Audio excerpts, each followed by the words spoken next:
Sandeep sir, first of all congratulations PCMC cycling क्लबच्या वतीने तुमचं फार फार अभिनंदन.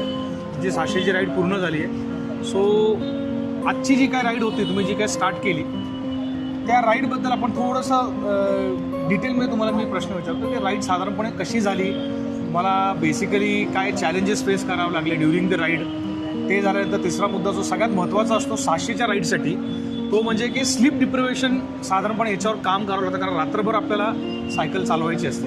तर तो एक अनुभव तुम्ही सांगा. सुरुवातीला इथून 6 वाजता राईड चालू झाल्यानंतर वरवणपर्यंत माझा नेहमीचा रूट असल्यामुळे मला काही एवढं काही नवीन वाटलं नाही. त्याच्यामध्ये इझी गेलं तिथपर्यंत राईड. पण तिथून पुढे तीव्र उतार तीव्र चढ असा सगळा भाग असल्यामुळे थोड्या अडचणी आल्या आणि थोडं कठीण होतं. पण मागच्याच 15 दिवसापूर्वी 300ची राईड त्याच रूटवर केल्यामुळे ती थोडंसं मानसिक तयारी असल्यामुळं तेही होऊन गेलं. बरं. हां. आणि साधारणपणे आता रूट्स आपण बघितलं की हा रूट साधारणपणे या रूटला सगळ्यात काही म्हणजे टिपिकल जे चॅलेंजेसांना माहिती आहे, सोलापूर रूट असेल तर साधारणपणे हेडविंडचा एक चॅलेंज फार मोठा असतो या रूटला. बरोबर. आणि हा रूट हा कंटिन्युअस रोलिंग रूट आहे. तुम्हाला कुठेही एखाद्या याच्यावर तुम्हाला असा उतार किंवा फक्त चढ असा मिळणार नाही, कंटिन्युअस रोलिंग असतो. आणि एक महत्त्वाची गोष्ट म्हणजे 600 असल्यामुळे तुम्हाला नाईट हॉल्ट असतो.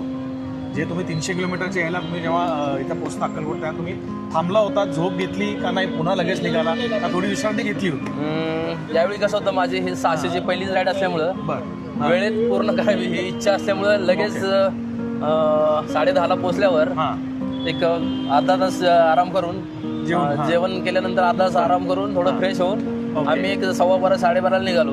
लवकर याचं कारण हे होतं की माहीत नाही की एवढी 600ची राईड मी पहिल्यांदाच केली आहे. आणि याच्या अगोदर मी ज्या काय ह्या BRMच्या राईड सोडल्या तर माझी राईड 100 किलोमीटर 150 किलोमीटर त्यापेक्षा जास्त मी कधी करत नव्हतो. त्याच्यामुळे मी थोडं लवकरच चालू केली. त्याचा फायदा पुढे हा झाला की ट्रॅफिक वगैरे लागलं तर थोडं परफेक्ट टाइममध्ये पोहोचला तुम्ही. परफेक्ट टाइममध्ये तुम्ही बरोबर क्रॉस केला. आता कारण जे आता रायडर आता येणार आहेत त्यांना फार मोठा ट्रॅफिकचा प्रॉब्लेम लागणार आहे पुण्यामध्ये. तर तुम्ही योग्य वेळेला आणि तुम्ही व्यवस्थित म्हणजे चांगल्या टाईमला पोहोचला. तुम्हाला ट्रॅफिक खरं त्या ह्याच्यामुळे तुम्हाला लागली नाही ट्रॅफिक.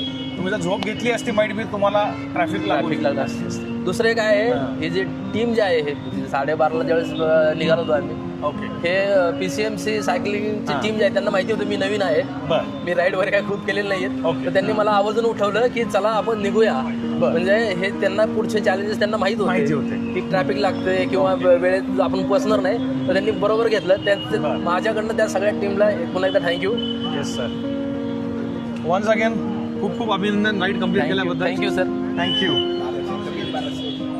बरं. आणि आता अजून आपले काही PCMC सायकलिंग क्लबच्या काही मोठ्या राईड्स येणार आहेत. तर तुमची आता 600चा एक्सपिरियन्स झाला आहे, तर तुम्ही 1200 राईड तुम्हाला काय वाटतं? 1200 राईड तुम्ही करू शकता? माझा एक्सपिरियन्स जरी नसला तरी मी 600ची राईड त्या सगळ्या ग्रुप बरोबर अगदी 4-5व्या नंबर यांच्या बरोबर आल्यामुळे त्या वेळेत आलो. तर मला असं थोडासा कॉन्फिडन्स आलाय की मी 1200 पण करू शकेल त्या टीम बरोबर.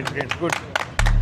नक्कीच आहे. आता येणार याच्यामध्ये 1226 तारखेची. ओके. बघा तुम्ही रजिस्टर करा. 600 तुम्ही फार चांगल्या वेळात केलेली आहे. ओके, नक्कीच रजिस्टर करा. थँक्यू.